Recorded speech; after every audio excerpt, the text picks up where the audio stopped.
Next topic, इससे पहले मैंने प्रिपरेशन ऑफ हेलो एल्केन बता दिया था। हेलो एल्केन बनाने की विधियाँ हैं, किसी भी प्रकार की कोई प्रॉब्लम हो, लेकिन कुछ कंडीशन होती है बेटा, कई बार जल्दबाजी में आप जानते हो। तो अगला जो टॉपिक्स है बेटा, हेलो एल्केन के भौतिक गुणधर्म, मतलब physical properties of halo alkane. तो सबसे पहली बात है कि उन फिजिकल प्रॉपर्टीज को जानते हो, जैसे गलनांक है, क्वथनांक है, विलेयता है, इन सब के बारे में आप लोग बात करेंगे। तो सबसे पहली बात है बेटा, नंबर 1 अपन बात करेंगे रंग की। शुद्ध अवस्था में जितनी भी एल्किल हैलाइड है, शुद्ध अवस्था में, बिल्कुल अति शुद्ध अवस्था में जितनी भी एल्किल हैलाइड होती है बेटा, वो होती है बेटा रंगहीन। कैसी होती है बेटा? रंगहीन होती है। यदि अपन इनको वायु में खुला छोड़ दें, RF को छोड़ो, यदि अपन ने वायु में खुला छोड़ा, जैसे RCl है तो इसका रंग हल्का पीला हो जाता है, RBr है इसका रंग हल्का गुलाबी, और RI का भी बेटा एक तरह से हल्का बैंगनी या फिर गुलाबी रंग का ही होता है। तो RCl है, RBr है, तो मोटी सी बात समझने की है कि यहाँ पर ये कंडीशन है, कब? जब एल्किल हैलाइड बिल्कुल शुद्ध अवस्था में है तो ये रंगहीन रहेगी। और यदि आपने इसको प्रकाश की उपस्थिति में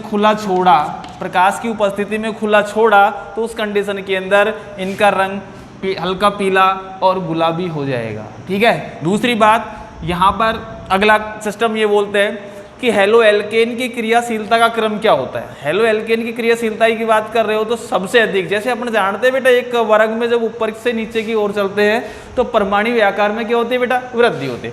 जब परमाणु आकार में जब वृद्धि होती है तो जो बेटा उनके मध्य जो बंध होता है वो बेटा क्या होता है? कमजोर होता है। कमजोर रहता है तो आसानी से टूटेगा। तो यहाँ पर नंबर 2 पॉइंट आता है बेटा। पहले तो मैंने आपको बताया था इसके रंग का समझ में आ गया होगा। अगला है बेटा इसकी क्रियाशीलता की बात। क्या बेटा? क्रियाशीलता। और क्रियाशीलता की बात करो तो सबसे अधिक क्रियाशील होता है बेटा RI। क्यों हुआ? अरे I का आकार बड़ा है, जब R बराबर कॉमन है, सबका मान बराबर है, सबसे अधिक क्रियाशील। उसके बाद उससे कम कौन सा होगा बेटा? RBr। उससे कम कौन होगा बेटा? RCl। और उससे कम कौन सा होगा बेटा? RF। और RF जानते विद्युतता अधिक होने के कारण एकदम प्रबल बंद रहेगा और यह आसानी से नहीं टूटेगा। अब सबसे अधिक क्रियाशील है तो भाई ऐसा क्या होता है, जब आप लोग इसको केवल साधारण प्रकाश की उपस्थिति में क्या करते हैं बेटा? खुला छोड़ दो। किसको? RI को जब यदि अपन ने खुला छोड़ दिया तो RI क्या करेगा बेटा? टूटेगा तो आपका RR का मतलब क्या हुआ बेटा? RR का मतलब हुआ बेटा एल्केन। जो भी ले रहे हो, CH3I लिया तो एथेन बना देना, CH3CH2I लिया तो बेटा ब्यूटेन बना देना। समझ में आई? तो यहाँ पर ये RI बना और प्लस I2 क्या हो जाती है बेटा? बाहर निकल जाती है। समझ में आ रही है बात? तो यहाँ पर मोटी सी बात है, सबसे अधिक क्रियाशीलता किसकी? तो ये है बेटा एक तरह से क्रियाशीलता का क्रम। और क्रियाशीलता का क्रम RI का सबसे अधिक, RBr का उससे कम, RCl का उससे कम और RF का उससे कम रहेगा। और RI तो एक ऐसा है कि साधारण प्रकाश में यदि आप लोग खुला छोड़ोगे तो एल्केन प्लस I2 बना लेगा। ठीक है। तो दूसरा पॉइंट कौन सा था बेटा? क्रियाशीलता। नंबर 3 जो पॉइंट है वो है बेटा विलेयता का। नंबर 3 कौन सा? सोल्यूबिलिटी का। विलेयता। विलेयता का मतलब होता है कि आप लोग एल्किल हैलाइड को जल के अंदर विलय करेंगे। जहां पर आपने कैसे, सबसे पहली बात है बेटा RX की बात करें तो ये नेगेटिव होता है, ये क्या होता है? पॉजिटिव, जो आप लोगों को मैंने बता ही चुका हूँ। यदि अपन इसको जल में विलय करें, HOH ये माइनस हो तो ये क्या होता है बेटा? पॉजिटिव। अब आप बेटा जानते हो जल एक ध्रुवीय विलायक है और ये एक यूनिवर्सल सॉल्वेंट है? ठीक है। सर में तो अधिकतर लोगों को क्या करता है? घोलता है।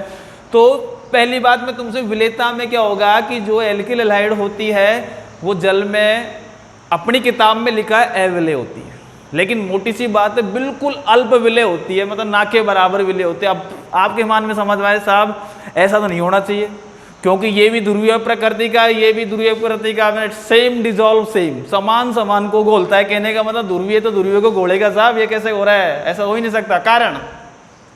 कारण ये होता है कि बेटा RX के मध्य बंध होता है और यहाँ पर ये HH के बंध होता है। जब जल के अंदर RX को विलय किया जाता है, तो यहाँ से जो उत्सर्जित ऊर्जा है इस HOH बंध को तोड़ने के लिए पर्याप्त नहीं होती। समझ में आई? RX को तोड़ देते हैं तो यहाँ पर इस बंध को तोड़ने पर जो ऊर्जा निष्कासित होती है वो HOH बंध को तोड़ने के लिए क्या होती है, पर्याप्त नहीं होती, जिसके कारण जो RX है जल में अविलेय बोल सकते हैं। क्या बोल सकते हैं बेटा, जल में अविलेय होता है, या हम कह सकते हैं बेटा अल्प विलेय होते हैं। अब सब लैंग्वेज में देखो आपकी किताब में ये लिखा हुआ है, लेकिन अल्प विलेय का कंडीशन है कि जैसे आकार बढ़ेगा तो कंडीशन चेंज भी होती है, थोड़ा बहुत विलेय हो सकता है, क्योंकि इतना अपमान तो हो ही नहीं सकता कि ध्रुवीय ध्रुवीय को नहीं गोलेगा। समझ भाई, तो बेटा कहने का मतलब अल्प विलेय होता है। दूसरी बात है कि जैसे कार्बनिक विलायक, कार्बनिक विलायक के अंदर आप लोग बेंजीन की बात करो, C6H6 की बात करो, या अपन क्या बोला एन हेक्सेन की बात करें, किसकी बात करें, एन हेक्सेन की बात करें, या अपन किसकी बात करें बेटा, CCl4 की बात करें, या अपन बेटा ईथर की बात करें, या अपन आप बेटा एल्कोहल की बात करें। ठीक है, बेंजीन है, एन हेक्सेन है, कार्बन टेट्राक्लोराइड है, ईथर है, या फिर एथेनॉल मतलब एल्कोहल है, उसके अंदर जो एल्किल हैलाइड होता है वो बेटा विलेय होते हैं। क्या होते हैं बेटा, वो विलेय होते हैं। तो मेन बात समझना, प्रश्न ये भी पूछा जा सकता है कि एल्किल हैलाइड ध्रुवीय प्रकृति के होते हैं फिर भी जल के अंदर अविलेय होते हैं, क्यों? कारण RX बंध टूटेगा और RX बंध से निर्गत जो ऊर्जा है वो HOH बंध को तोड़ने के लिए पर्याप्त नहीं होती, जिसके कारण ये क्या होता है बेटा, जल में अविलेय होते हैं। तो बेटा ये विलेयता की बात हुई आपकी कंप्लीट। अब आपका चौथा जो पॉइंट है फिजिकल प्रॉपर्टीज के अंदर ही, और फिजिकल प्रॉपर्टीज के अंदर अगला जो टॉपिक है नंबर 4, और नंबर 4 में बेटा है क्वथनांक, जिसको आप लोग बोलते हो बेटा बॉइलिंग पॉइंट, क्वथनांक। ठीक है बेटा, और क्वथनांक को अपन बोलते हैं बेटा BP मतलब बॉइलिंग पॉइंट। सबसे पहली बात है कि मोटी सी बात आप जानते हो बेटा, क्वथनांक समानुपाती अणुभार के, मोलिकुलर वेट के। इस चीज़ को तो आप भली बात ही जानते हैं कि जैसे जैसे अणुभार बढ़ेगा क्वथनांक के मान में वृद्धि होती है। जैसे हाइड्रोकार्बन्स है, हाइड्रोकार्बन्स का जैसे जैसे आकार बढ़ेगा वान डर वाल्स बलों में क्या होती है बेटा, वृद्धि। जब बलों में वृद्धि होते हैं उन बलों को तोड़ने के लिए अधिक ऊर्जा की आवश्यकता पड़ेगी, अर्थात ताप बढ़ाना पड़ेगा, अर्थात क्वथनांक बढ़ेगा। ठीक है, तो कहने का मतलब है कि जैसे जैसे अणुभार बढ़ेगा एल्किल हैलाइड का, उनके क्वथनांक का क्रम भी बढ़ता है। जैसे RI, यहाँ पर RBr, यहाँ पर RCl, और यहाँ पर बेटा RF। सबसे अधिक अणुभार इसी का ही तो है। R बराबर आप कॉमन मानो, R बराबर समान है, एल्किल समूह मैथिल है या फिर एथिल है, तो R बराबर क्या है बेटा, सबका बराबर है। जब बराबर है तो सबसे अधिक क्वथनांक किसका हुआ, RI का। उससे कम किसका हुआ, RBr का। उससे कम किसका हुआ, RCl का। और सबसे कम किसका हुआ, RF का। क्यों, सबसे अधिक अणुभार RI का, सबसे कम अणुभार RF का। तो क्वथनांक समानुपाती अणुभार की। अब बात समझ में आती है साहब, ऐसा हो कि जब अणुभार अलग अलग हो, अणुभार अलग अलग हो तो समझ में आ गया कहने का मतलब, समझ भाई। जब अणुभार समान हो, जब अणुभार समान हो तो उनके क्वथनांक का क्रम क्या रहेगा। तो जैसे आप लोगों को मैं बता देता हूँ कि आप लोगों जैसे अणुसूत्र है आपको बेटा C4H9 और ये Cl एक अणुसूत्र, इसके समावयव आप बनाएं, एक CH3, ये आपका CH2, ये आपका CH2 और एक बनेगा Cl। ठीक है बेटा। नंबर 2 CH3, यहाँ पर अपन ने ये CH2, ये CH और ये Cl और ये आपका CH3, 1 2 3 4 हो गया। फिर आपका अगला नंबर 2 हो गया बेटा ये, और नंबर 3 कौन बनाओगे, CH3 और ये CH3, ये CH3, या फिर Cl नीचे लगा दे कोई दिक्कत नहीं, कहीं लगा दो, CH3, 3 बन गए। तो एक बात ध्यान रखना बेटा, जब समान अणुभार हो, जब समान अणुभार हो तो असांखित नॉन ब्रांचेस है, असांखित हेलोएल्केन का जो क्वथनांक होगा, असांखित हेलोएल्केन का जो क्वथनांक होगा वो साखित की तुलना में अधिक होता है। अब बात देखो, ये बड़ा आकार है, लंबी श्रृंखला है, वान डर वाल्स बल अधिक है। यहाँ थोड़ी श्रृंखला में ब्रांच बन गई, शाखा बन गई, तो इसका पृष्ठीय क्षेत्रफल क्या हो गया बेटा, घट गया तो वान डर वाल्स बल कमजोर हो गए, यहाँ पृष्ठीय क्षेत्रफल और घट गया, जिसके कारण इसके वान डर वाल्स बलों में क्या हो गई बेटा, और कमी हो गई। तो सबसे अधिक कहने का मतलब है जब समान अणुभार हो तो हेलोएल्केन के अंदर अशाखित हेलो एल्केन का क्वथनांक अधिक और शाखित का कम होगा। कारण पृष्ठीय क्षेत्रफल में कमी और वान डर वाल्स बलों में भी क्या हो जाती है बेटा, कमी हो जाती है। तो कहने का मतलब समझ में आया, सबसे अधिक क्वथनांक किसका हुआ, जब समावयव है क्लोरोब्यूटेन का, उससे कम किसका है 2 क्लोरोब्यूटेन का, और सबसे कम किसका हुआ 2 मेथिल प्रोपेन का। तो मोटी सी बात समझने की है कि आपको किसी भी प्रकार का कोई समावयव अणुसूत्र दे और तुमसे पूछे कि यहाँ पर क्वथनांक का क्रम क्या रहेगा, तो ये बताना। जब समान एल्किल समूह है तो परमाणुीय अणुभार जिसका अधिक होगा उसके क्वथनांक के मान में क्या होगी बेटा, वृद्धि रहेगी। कारण वान डर वाल्स बल बढ़ेंगे और वान डर वाल्स जब बल बढ़ते हैं तो बंध को तोड़ने के लिए अधिक ऊर्जा की आवश्यकता पड़ेगी, जिसके कारण अपन ये कह सकते हैं कि उनके अणुभार में क्या होती है बेटा, वृद्धि। तो ये वाला जो टॉपिक्स था आप लोगों का बेटा हेलो एल्केन के भौतिक गुणधर्म। अब अगला जो नेक्स्ट टॉपिक है, अगला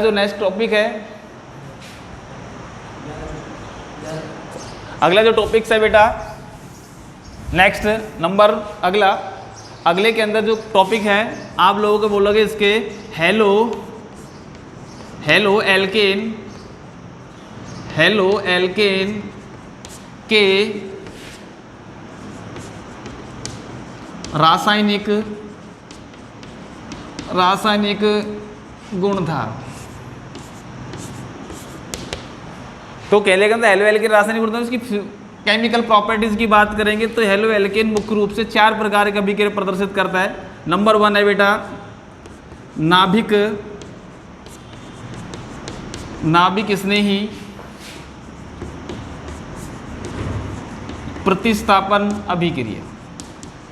और नाभिक स्नेही प्रतिस्थापन का मतलब है न्यूक्लियोफिलिक सब्स्टिट्यूशन रिएक्शन। नंबर 2 जो अभिक्रिया है, दूसरी अभिक्रिया का नाम है बेटा विलोपन अभिक्रिया, एलिमिनेशन रिएक्शन, विलोपन अभिक्रिया नंबर 2। नंबर 3 प्रकार है बेटा धातुओं से अभिक्रिया। किससे अभिक्रिया बेटा, धातुओं से अभिक्रिया। और नंबर 4 जो प्रकार है बेटा वो है अपचयन रिडक्शन। नंबर 3 धातुओं से अभिक्रिया मतलब मेटल्स के साथ अभिक्रिया कराओगे, एलिमिनेशन रिएक्शन और नाभिक स्नेही प्रतिस्थापन अभिक्रिया। ये आपके कितने प्रकार हो गए बेटा, 4। तो मुख्य रूप से ये 4 प्रकार की अभिक्रिया प्रदर्शित करता है। आप लोगों को मैंने 11th क्लास के अंदर ये वाली अभिक्रिया पढ़ाई थी बेटा, अच्छी तरह से याद है। एग्जाम्पल अपन ने SN1 SN2 के लिए थे। अब थोड़ा सा उसको डिटेल किया, मैंने आपको बताया था कि बेटा कि 12th में आप लोग जब पार्ट नंबर 10 पढ़ोगे तो उसके अंदर ये अभिक्रिया आएगी। मुक्त मूलक प्रतिस्थापन भी आई इसके अंदर। और ये कौन सी है बेटा, नाभिक स्नेही प्रतिस्थापन, आपका इलेक्ट्रॉन स्नेही योगात्मक अभिक्रिया भी आ चुकी है और आपकी बेटा मुक्त मूलक योगात्मक अभिक्रिया भी आ चुकी है। तो यहाँ पर अब जो पहला प्रकार है वो कौन सा प्रकार है बेटा, नाभिक स्नेही प्रतिस्थापन अभिक्रिया। इसको बोलोगे बेटा न्यूक्लियोफिलिक सब्स्टिट्यूशन रिएक्शन। ठीक है बेटा। तो यहां पर न्यूक्लियोफिलिक का मतलब नाभिक स्नेही, और नाभिक के ऊपर आवेश कैसा होता है, धन। और धन को स्नेह मतलब प्यार करने वाला, धन को स्नेह करने वाला कौन सा होता है बेटा, ऋण होता है, या जिसके ऊपर एकांकी इलेक्ट्रॉन युग्म अर्थात Lp उपस्थित होते हैं। ठीक है, यहाँ Lp उपस्थिति वाले को उदासीन नाभिक स्नेही बोला जाएगा। जिस पर ऋणावेश होता है उसको आप लोग क्या बोलोगे बेटा, क्या बोलोगे इसको, ऋणात्मक नाभिक स्नेही। तो पहली अभिक्रिया अपन पढ़ेंगे बेटा नाभिक स्नेही प्रतिस्थापन अभिक्रिया।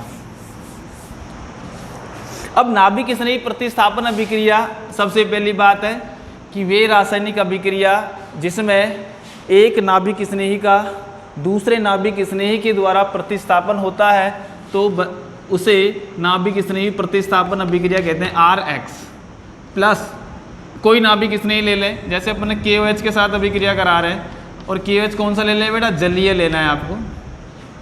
ये ऋण वाला है कि नहीं है, ये ऋण वाला है, ये धन वाला है और ये धन वाला है। तो मैंने बताया कि एक माइनस का दूसरे माइनस के द्वारा जब प्रतिस्थापन होता है तो उसको बोलोगे नाभिक स्नेही प्रतिस्थापन अभिक्रिया। तो आपने कहा KX, तो आपका एल्कोहल का निर्माण हुआ। अब बात है कि यहाँ पर आर के आधार पर इन अभिक्रियाओं को बेटा दो भागों में बांटोगे। दो भागों में बांटोगे तो पहली अभिक्रिया का नाम, वैसे इनको एसएन अभिक्रिया बोलते हैं, क्या बोलेंगे, एसएन। अब ये एसएन अभिक्रिया भी दो प्रकार की होती है जो अपने सिलेबस के अनुसार है। वैसे और भी बेटा एसएनआई भी होती है, और भी अभिक्रिया होती है बेटा, आगे उच्च क्लासों में पढ़ोगे उनको छोड़ो। अपन यहाँ पर एसएन ये दो प्रकार की, तो सबसे पहला है आपको बेटा SN1 अभिक्रिया। कौन सी, SN1 अभिक्रिया, जिसका नाम एस का मतलब आपको मैंने पहले ही बताया, एस का मतलब होता है सब्स्टिट्यूशन, और सब्स्टिट्यूशन का मतलब होता है बेटा प्रतिस्थापन। ठीक है बेटा। एन का मतलब एस बराबर हुआ, एन बराबर क्या हुआ बेटा, न्यूक्लियोफिलिक। न्यूक्लियोफिलिक का मतलब क्या होता है बेटा, नाभिक स्नेही। और यहाँ पर एक लिखा हुआ है, एक का मतलब होता है बेटा यूनिमोलिक्यूलर। यूनिमोलिक्यूलर का मतलब होता है एक अणुक,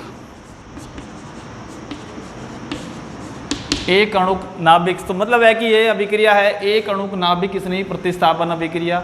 अब आप लोग पार्ट नंबर अपनी क्लास में ही 12th में ही पढ़ोगे, केमिकल काइनेटिक्स, रासायनिक बलगति की। रासायनिक बलगति का मतलब होता है बेटा, इसके अंदर ये बताया जाता है कि कोई भी रासायनिक अभिक्रिया है वो किस अणु की सांद्रता पर निर्भर करती है। मतलब जिस अणु की सांद्रता पर निर्भर करती है तो वो उसकी कोटि होती है। यदि एक अणु की सांद्रता पर निर्भर करते हैं तो उसको एक कोटि की अभिक्रिया बोलोगे, ठीक है। दो पर निर्भर द्विआण्विक बोलोगे, तीन के बाद त्रिआण्विक। तो कहने का मतलब है कि यहाँ पर जो अभिक्रिया का वेग है केवल एक अभिकारक की सांद्रता पर निर्भर करता है, इसलिए इसको बोलोगे एक अणुक नाभिक स्नेही प्रतिस्थापन अभिक्रिया। अब यहाँ पर ये जो अभिक्रिया होती है बेटा, कहने का मतलब है एग्जाम्पल के रूप में बहुत बार पूछा गया है बोर्ड के एग्जाम में इस प्रकार से, जैसे एग्जाम्पल है आपका CH3 होल थ्राइस C, और यहाँ पर अपन ने क्या कर दिया बेटा X, ठीक है। अब यहाँ पर आप समझ में क्या चीज़ है, यहाँ पर ये कि यहाँ हम कह सकते हैं इसको इस प्रकार से लिख सकते हैं CH3 एक, ये क्या है बेटा आपने X के Br ले लिया, मतलब ये मान के चलो है, या यूँ लिखो या यूँ लिखो। अभिक्रिया किसके साथ कराता है, जलीय QH लिख देता है वो, और बोलता है कि इस रासायनिक अभिक्रिया की क्रिया विधि लिखो। तो बेटा ये एक तरह से SN1 अभिक्रिया है। अब SN1 अभिक्रिया का ये एग्जाम्पल क्यों है, कैसे है, इस चीज़ के बारे में अपन बात करेंगे। सबसे पहली बात है कि जो SN1 अभिक्रिया होती है बेटा 2 स्टेप में क्या होती है बेटा, चलती है। मतलब 2 पद होते हैं इसके अंदर। पहली बात है कि इसके अंदर आप लोग जब स्टेप नंबर पहले की बात करो तो स्टेप नंबर फर्स्ट, स्टेप पहले के अंदर क्या होगा, सबसे पहले जो एल्किल हैलाइड है उसका बेटा विस्मांश विखंडन होता है, हेट्रोलाइसिस। और हेट्रोलाइसिस एक प्रोटिक विलायक की उपस्थिति में होता है। ये जो पद होता है बहुत धीमा होता है, स्लो स्टेप होता है, और ये उत्क्रमणीय पद होता है, बहुत धीमा होता है, और साथ में क्या होता है बेटा उत्क्रमणीय होता है। हम के अंदर पहले पद के अंदर, और यहाँ पर कार्बोकैटायन का निर्माण होता है, और Br जो होता है वो लिविंग ग्रुप के रूप में अर्थात अवशिष्ट समूह के रूप में क्या निकल जाता है बेटा, बाहर निकल जाता है। तो कहने का मतलब आप समझ में आए। यहाँ पर यदि अपन प्रोडक्ट की बात करें तो प्रोडक्ट आपका बनेगा CH3, इसको कर देते हैं पहले पूरा CH3OH, और प्लस बेटा आपने क्या कर दिया KBr आपने बाहर निकाल रखा है, ये सिस्टम है ना। तो यहाँ 2-मेथिल 2-प्रोपेनॉल आपका प्रोडक्ट तृतीयक ब्यूटिल अल्कोहल। अब देखो मैंने आपको बताया SN1 अभिक्रिया जो होती है 2 पदों में संपन्न होती है।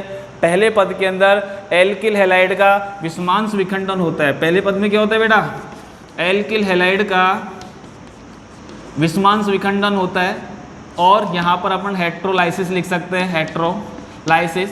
ये एक उत्क्रमणीय होता है प्रोटिक विलायक की उपस्थिति में ये संपन्न होता है। ये जो पद होता है बेटा साथ में आप लोगों को यहाँ पर ये स्लो स्टेप होता है। कौन सा होता है बेटा, स्लो स्टेप, बहुत धीमा पद होता है।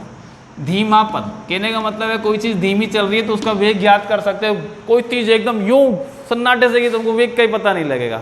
हाँ, जैसे कहने का मतलब है कि प्रकाश की बात है, यूँ टॉर्च से जलाई बस, अब वेग कितना है वो तो चलो अपन पढ़ते हैं कि प्रकाश का वेग कितना होता है, लेकिन बता सकते हैं कि एकदम कोई चीज़ आई एकदम यूँ सन से निकल गई, वेग का पता ही नहीं।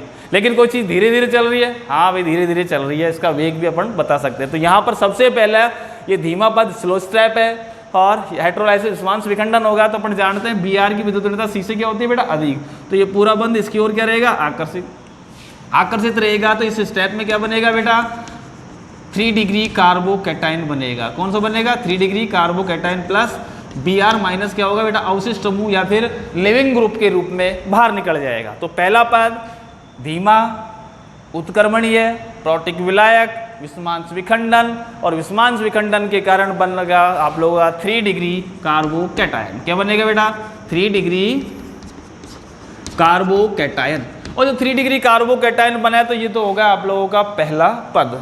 अब दूसरा पद की बात करो सेकंड स्टेप की, अपन इसको वो क्रियाविधि करिए रखिए अपन ने, उसको छोड़ो देख लेना आप। फिर सेकंड स्टेप की बात करें अपन तो दूसरे स्टेप में क्या होता है बेटा, जो अपन यहाँ पर ऐसे ही बोल सकते हैं यहाँ पर जो KOH है उसको तोड़ दो और KH को जब तोड़ा तो K plus plus OH minus में टूटा और OH माइनस को आप लोग क्या बोलोगे बेटा नाभिक स्नेही बोलोगे। तो ये जो नाभिक स्नेही बना है वो क्या है आप लोगों का स्टेप नंबर सेकंड। तो आप क्या करोगे पहले पद में जो बना हुआ है 3 डिग्री कार्बोकैटायन अर्थात तृतीयक ब्यूटिल कार्बोकैटायन जो है उस पर नाभिक स्नेही मतलब माइनस OH माइनस का आप लोग फ्रंट साइड अटैक कराओगे, आगे से आक्रमण होगा। मैंने आपको बताया था फ्रंट साइड क्या होगा फ्रंट साइड अटैक, आगे से आक्रमण कराना है आपको, ये फ्रंट साइड अटैक। और फ्रंट साइड अटैक होने के कारण यहाँ पर ये एक तरह से विन्यास के धारण है और ये एक रैश्मीकरण घटना है। कौन सी घटना है बेटा रैश्मीकरण है। ये जो पद होता है बेटा बहुत फास्ट होता है, बहुत तीव्र गति से क्या होता है बेटा संपन्न होता है। तो कहने का मतलब है कि ये 2 पदों में संपन्न, पहला पद धीमा होगा जो गति निर्धारक पद है और इस पद में देखो एल्किल हैलाइड है केवल एक अणु है तो इसकी सांद्रता पर निर्भर करता है, इसलिए इसको अभिक्रिया को बोलोगे SN1 अभिक्रिया। तो यहाँ 2 पद दूसरे पद के अंदर आप बने हुए कार्बोकैटायन पर नाभिक स्नेह का क्या कराओगे बेटा आक्रमण कराओगे। फ्रंट साइड मतलब आगे से आक्रमण होता है, ये एक तरह से धारण का मतलब जैसे मैं ये कपड़े है और कपड़े पहनने के बाद में टी शर्ट पहनूँ तो ये टी शर्ट को भी तो ऐसे ही पहनूंगा तो इसको बोलोगे धारण। और या हम कह सकते हैं रैश्मीकरण, रैश्मी मतलब जहाँ ऋणात्मक ऋण वाला जो यौगिक है मतलब अणु है Br माइनस तो वहाँ पर OH माइनस जुड़ गया तो इस कंडीशन को बोलोगे रैश्मीकरण। तो रैश्मिक मिश्रण क्या होता है इसके अंदर 50% D प्लस अर्थात दक्षिण ध्रुवण घूर्णक और 50% वाम ध्रुवण घूर्णक अर्थात L माइनस होता है जो एक दूसरे के प्रभाव को क्या कर देते हैं बेटा नष्ट कर देते हैं। तो ऐसे मिश्रण को बोला जाता है रैश्मिक मिश्रण और इसी परिघटना को बोला जाता है रैश्मीकरण, जो पाठ नंबर 17वें में अपन 3वीं में रसायन में आगे पढ़ेंगे। तो 2 पदों में SN1 अभिक्रिया होगी। अब बात यह है कि ये अभिक्रिया जो है यहाँ पर अभिक्रिया का वेग जो धीमा पद है, अभिक्रिया का वेग जो धीमा पद कौन सा है पहला पद, अभिक्रिया का वेग समानुपाती Rx की सांद्रता पर अर्थात रेट ऑफ रिएक्शन जो है केवल Rx की सांद्रता पर निर्भर करता है। और ये क्या है बेटा एक अणु है, एक अणु है इसलिए इसको बोलोगे एक अणु का नाभिक स्नेही प्रतिस्थापन अभिक्रिया। अगली जो है वो अगला स्टेप अगली अभिक्रिया का नाम है बेटा SN2 अभिक्रिया नंबर 2, SN2 अभिक्रिया। इस चीज को समझ गए होंगे आप। S का मतलब वही सब्स्टिट्यूशन, N का मतलब वही न्यूक्लियोफिलिक और 2 का मतलब मैं बता देता हूँ यहाँ पर केवल 2 का मतलब होता है बेटा बाई मोलिक्यूलर। बाई मोलिक्यूलर का मतलब होता है एक तरह से द्विव अणुक। कौन सा होता है द्विव अणुक, मतलब है द्विव अणुक नाभिक स्नेही प्रतिस्थापन अभिक्रिया। यहाँ पर अभिक्रिया का जो वेग है Nu माइनस और Rx दोनों अणुओं की सांद्रता पर क्या करेगा बेटा अभिक्रिया का वेग दोनों अणुओं की सांद्रता पर क्या बढ़ता बेटा निर्भर करता है इसलिए बोलोगे इसको द्विव अणुक नाभिक स्नेही प्रतिस्थापन अभिक्रिया। अब ये द्विव अणुक नाभिक स्नेही प्रतिस्थापन अभिक्रिया में ऐसा क्या होता है भाई पहली बात तो अब देखो बेटा ये वाली तो बात होगी, फिर क्रियाशीलता कर अपन बाद में बता देंगे दोनों का एक साथ ही। जो SN2 अभिक्रिया होती है SN2 अभिक्रिया का मतलब है द्विव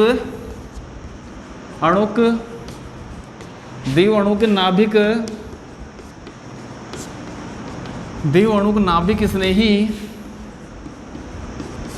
प्रतिस्थापन अभिक्रिया। पहली बात ये जो अभिक्रिया है केवल एक पद में संपन्न होती है। कितनी पद में होती है? एक पद में संपन्न होती है, सबसे पहली बात स्टेप, सिंगल स्टेप में। अब यहाँ पर पहली बात, दूसरी, ये जो अभिक्रिया है प्राथमिक एल्किल हैलाइड मुख्यतः देते हैं। कारण प्राथमिक एल्किल हैलाइड में जैसे अपने CH3X का एग्जाम्पल ले लिया, ठीक। अब CH3X की बात करो तो अपन जैसे आपको प्रश्न ये है सिस्टम है, जैसे CH3X बोला, फिर उसके बाद बोला कि भाई जलीय KOH है तो इसकी क्रियाविधि बताओ। तो क्रियाविधि में आपने वही CH3OH बना दिया और प्लस KX बाहर निकाल दिया। प्रश्न ये पूछा जाता है कि इसकी क्रियाविधि बताओ आप, ठीक है। अब क्रियाविधि है तो ये कौन सी, पहली बात ये कौन सी अभिक्रिया है, और अभिक्रिया कौन सी है बेटा? SN2 है। साहब SN1 क्यों नहीं है? अभी बताऊंगा थोड़ी देर बाद में। यहाँ पर एक पद में संपन्न है, सबसे पहली बात क्या करना हो बेटा? एक पद में तो KH को तो तोड़ना ही है अपन को, क्योंकि अपन नाभिक स्नेही बनाना है, ये कोई पद नहीं है वैसे। K++OH- एक नाभिक स्नेही का आपने क्या कर दिया? निर्माण कर दिया। अब एक पद का सिस्टम है तो आप लोग H, ये C, ये H, ये H और ये आपने X लगा दिया। हो गया बेटा? ये आपका क्या है? एल्किल हैलाइड है जिसका नाम है क्लोरो हेलो मैथेन। नाभिक स्नेही कौन सा है आपके पास? माइनस वाला। नाभिक स्नेही का आक्रमण यहाँ पर पीछे से होता है, जिसको बोलोगे बेटा बैक साइड अटैक। क्या बोलोगे? बैक साइड, ये बैक साइड अटैक हुआ। अब बैक साइड अटैक हो, देखो ये माइनस वाला है, अरे ये भी तो माइनस वाला है। बैक साइड अटैक होगा तो उस कंडीशन सबसे पहले ये जो है ये अपना बंद लेके आया, ये जुड़ेगा। तो यहाँ पर एक condition OH dot dot dot C H, ये H, ये H dot dot dot dot X। अब यहाँ पर देखो सबसे पहली बात है कि ये जो एक मध्यवर्ती बनता है, इंटरमीडिएट बनता है, जिसको बोलोगे आप लोग बेटा संक्रमण अवस्था। क्या बोलोगे? संक्रमण अवस्था। और संक्रमण अवस्था बेटा अस्थायी होती है। क्यों? कारण ये है कि इस कंडीशन के अंदर कार्बन परमाणु जो है पंच संयोजी हो गया, 1 2 3 4 5। कार्बन परमाणु कभी भी 5 संयोजकता नहीं रखता है, ना 3 रखता है, ये अपनी 4 पे ही संतुष्ट रहता है। तो जब बैक साइड आक्रमण कराओगे तो धीरे धीरे यहाँ पर OH समूह तो जुड़ेगा और X माइनस यहाँ पर क्या करेगा? बाहर निकल जाएगा। तो यहाँ पर जो सिस्टम होगा आगे, OH को तो आप लोग क्या करोगे? इसके साथ जोड़ोगे H, ये H और ये H और प्लस आपने X माइनस को अवशिष्ट समूह के रूप में, किसके रूप में? अवशिष्ट लिविंग ग्रुप के रूप में बाहर निकाल दो। तो पहली बात है कि यहाँ पर जब प्राथमिक एल्किल हैलाइड पर नाभिक स्नेही का पीछे से आक्रमण कराते हैं तो एक संक्रमण अवस्था बनती है, जिसके अंदर कार्बन परमाणु क्या होता है बेटा? पंच संयोजी होता है। पंच संयोजी, यहाँ पर OH समूह तो धीरे धीरे जुड़ता है और X समूह धीरे धीरे क्या होता है बेटा? निष्कासित हो जाता है। इस प्रकार से अपन इसको लैंग्वेज लिख सकते हैं। OH समूह जुड़ता है धीरे धीरे और X समूह धीरे धीरे क्या होता है? निष्कासित हो जाता है और मैथिल एल्कोहल अर्थात मैथेनॉल का निर्माण होता है। इसको बोलोगे बेटा आप लोग SN2 अभिक्रिया। अब यहाँ पर जो अभिक्रिया का वेग है, क्या बेटा? अभिक्रिया का जो वेग है एल्किल हैलाइड और नाभिक स्नेही, एल्किल हैलाइड और नाभिक स्नेही दोनों की सांद्रता पर निर्भर करता है। किस पर निर्भर करता है बेटा? दोनों की सांद्रता पर निर्भर करता है। और दोनों की सांद्रता मतलब दो अणु हो गए, तो अर्थात अभिक्रिया का वेग, रेट ऑफ रिएक्शन, अभिक्रिया का वेग समानुपाती किसके बेटा? RX मतलब एल्किल हैलाइड और किसके बेटा? नाभिक स्नेही मतलब NU माइनस। बड़े ब्रैकेट्स के अंदर किसी भी अणु को लिखा जाता है तो वो उसके सक्रिय द्रव्यमान को इंडिकेट करता है, तो सांद्रता पद है। ये बड़े ब्रैकेट्स के अंदर सांद्रता पदों को लिखा जाता है, जो आप लोग पार्ट नंबर 7वां जो 11th का था साम्य वाला, उसमें बताया जाता है सक्रिय द्रव्यमान किसे कहते हैं। तो वो टॉपिक हमने नहीं पढ़ा है, हाँ नहीं पढ़ा है ना। तो बात यह है कि बड़े ब्रैकेट्स के अंदर किसी भी स्पीशीज को लिखा जाए तो वो सक्रिय द्रव्यमान को इंडिकेट करेगा, अर्थात वो सांद्रता का पद है। क्या है बेटा? तो यहाँ पर दो अणु की सांद्रता पर निर्भर कर रहा है, इसलिए बोलोगे इसको SN2 अभिक्रिया। अब देखो बेटा, यहाँ पर सबसे पहली बात है कि SN1 अभिक्रिया और दूसरी बात है बेटा SN2 अभिक्रिया के प्रति एल्किल हैलाइड की क्रियाशीलता का क्रम क्या है। तो देखो बेटा 3 डिग्री का, इसके बाद 2 डिग्री का, यहाँ पर ये 1 डिग्री का और अपन कह सकते हैं CH3X का।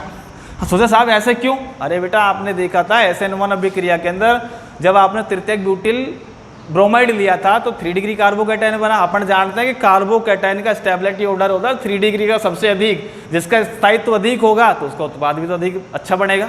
तो 3 डिग्री फिर 2 डिग्री, फिर 1 डिग्री और CH3X। अब यहाँ पर SN2 अभिक्रिया, यहाँ तो अब बेटा बताया था फ्रंट साइड अटैक था, क्या था, आगे से आक्रमण था, लेकिन यहाँ पर क्या है बेटा, बैक साइड अटैक है, क्या है, बैक साइड। तो यहाँ पर 1 डिग्री, जिसको अपन CH3X बोलोगे 0 डिग्री में आता है, ये 1 डिग्री, यहाँ पर ये 2 डिग्री और यहाँ पर ये 3 डिग्री।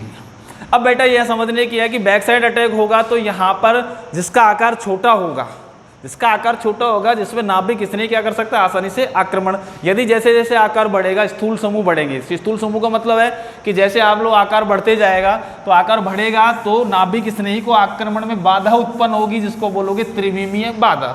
जैसे example H C H H और ये X, नाभिक स्नेही का आक्रमण देखो बेटा NU माइनस का आसानी से हो गया, नंबर 1।